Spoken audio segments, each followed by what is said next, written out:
लड़का बनी बहू। पूरे 28 साल का हो चुका था ऋषभ, लेकिन शादी करने को तैयार ही नहीं था। माँ बाप पूरी तरह से परेशान हो चुके थे। जब भी किसी लड़की का रिश्ता ऋषभ के लिए लेकर आते तो वो शादी करने से साफ मना कर देता, चाहे लड़की कितनी भी सुंदर, कितनी भी अच्छी क्यों ना हो। ऋषभ के माँ बाप को इसकी वजह समझ में नहीं आ रही थी। अरे ऋषभ बेटा, अच्छी खासी नौकरी लग गई है, दिखता भी इतना अच्छा है, आखिर बात क्या है, तुझे शादी क्यों नहीं करनी? देख, तू हमारा इकलौता बेटा है, अगर तू शादी नहीं करेगा तो कैसे काम चलेगा? लेकिन मैं शादी करना ही नहीं चाहता, मुझे कोई लड़की पसंद नहीं आती। अरे बेटा, अगर कोई लड़की तुझे पसंद हो तो उससे शादी कर ले, हमें कोई ऐतराज नहीं है। हाँ ऋषभ बेटा, अब देख, तेरी माँ से भी काम नहीं होता। घर में एक बहू आ जाएगी तो कम से कम घर का माहौल भी अच्छा होगा और तेरी माँ को मदद भी मिल जाएगी। लेकिन मम्मी पापा कहा ना, मुझे लड़कियां पसंद ही नहीं आती। अरे लड़कियां पसंद नहीं आती तो क्या लड़का पसंद आता है? वो तो वक्त आने पर ही पता चलेगा। ऋषभ की बात सुनकर उसके माँ और पापा का सर चकरा जाता है। कुछ दिनों के लिए ऋषभ अपने ऑफिस के काम से शहर से बाहर जाता है और जब लौट कर आता है तो सामने का नजारा देखकर उसके माँ पापा बेहोश होते होते रह जाते हैं। अरे ये क्या, ये तुम्हारे साथ कौन है? माँ, ये दीपक है, मेरी पत्नी। हम दोनों ने शादी कर लिया है। दीपक तुम्हारी पत्नी कैसे हो सकता है? अरे दीपिका होती तो बात समझ में भी आती, ये तो लड़का है। तो क्या हुआ पापा, आजकल तो ये सब फैशन में है और मैंने आपको बताया था कि मुझे लड़कियां पसंद नहीं आती। अरे तो इसका मतलब ये थोड़ी है कि तुम दीपक को दीपिका बनाकर ले आओगे। मुझे बहू चाहिए, बहू के रूप में, ये आदमी नहीं।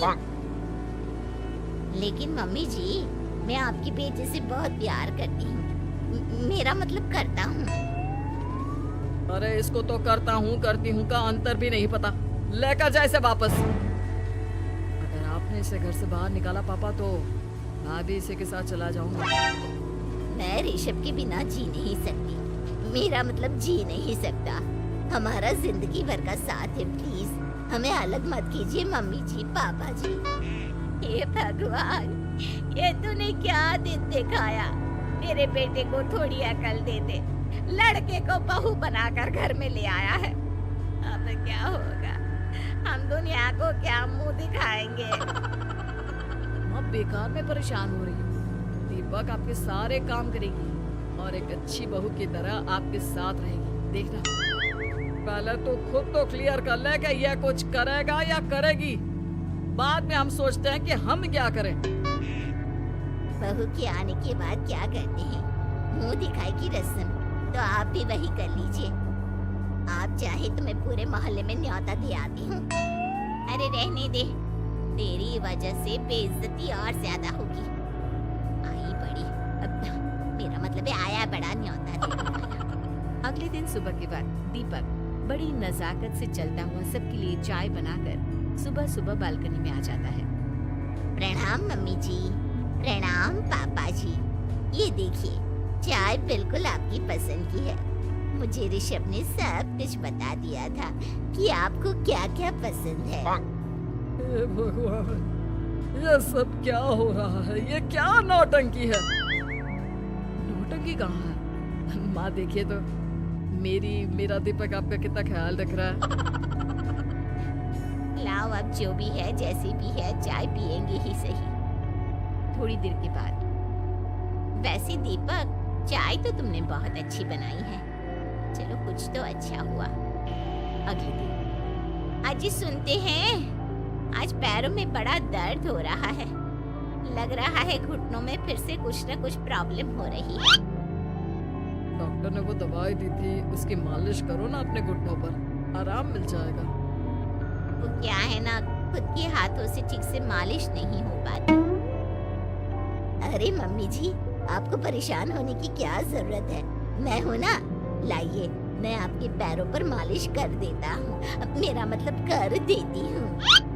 अरे रहने दे, रहने दे, घर में बहू होती तो सेवा करती, यहाँ तो आदमी बहू बनकर बैठा हुआ है। मम्मी जी नाराज मत होइए, एक बार मुझे मौका तो दीजिए आपकी सेवा करने का। अच्छा ठीक है, ये ले दवाई लगा दे। दीपक बहुत अच्छे तरीके से घुटनों की मालिश करता है।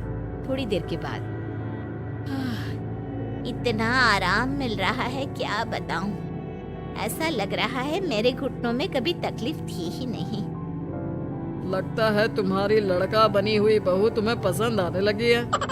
ऐसा कुछ भी नहीं है, वो तो बस इतने अच्छे से मालिश की इसलिए मैंने इसकी तारीफ कर दी। मम्मी जी पापा जी आपस में लड़ाई नहीं करते। अच्छा आप ये बताइए शाम के खाने में क्या खाएंगे? पनीर दाल मखनी पुलाव कुछ भी स्पेशल बता दीजिए। अरे भाई ये सारी चीजें मुझे तो खाने में बहुत ही पसंद है। तुम क्या कोई औरत हो जो पनीर दाल मखनी बनाओगी? हाँ, अरे लड़का हो तो लड़के की तरह बिहेव किया करो ना। भले ही मैं लड़का हूँ तो क्या हुआ, अब तो मैं ऋषभ की पत्नी और आपके घर की बहू हूँ, तो मुझे उसी तरह से रहना पड़ेगा ना। अच्छा ठीक है, जो तुम्हें पसंद है बना लो। आदमी रसोई में खाना बनाते हुए कैसे लगते हैं, जरा मैं भी तो देखूं। शाम को दीपक सबके लिए अच्छा सा खाना बनाकर डाइनिंग टेबल पर लगा देता है। ऋषभ ऑफिस से जब लौट कर आता है, सब लोग खाना खाने के लिए बैठ जाते हैं। अरे वाह, क्या गजब का पनीर और दाल मखनी बनाई है। ऐसा जायका तो होटल के खाने में भी नहीं आता।